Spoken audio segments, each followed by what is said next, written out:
আসসালামু আলাইকুম বন্ধুরা, কেমন আছেন? সবাই ভালো আছে আশা করি। আজকে আপনাদের মাঝে সবাইকে দেখার জন্য অনুরোধ রইল।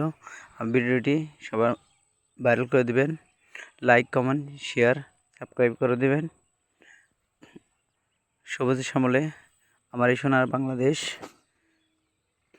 বর্ষা মৌসুমে কিছু কিছু ভূমি আছে সেচের মাধ্যমে ধান উৎপাদন সম্ভব, আর নিচের ভূমিগুলো সেচবিহীন।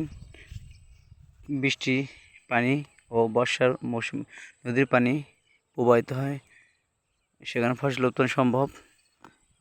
আমাদের এই ভূমিটি ফসল উৎপাদনের সেচ ব্যবস্থা রয়েছে। ওই একটি মেশিন দেখা যাচ্ছে, মোটর সেচ।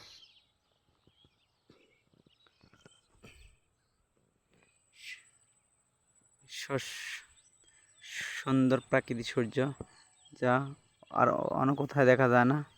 আমরা বাহিরের দেশে থেকে বিভিন্ন শস্য ক্ষেত ঢাকা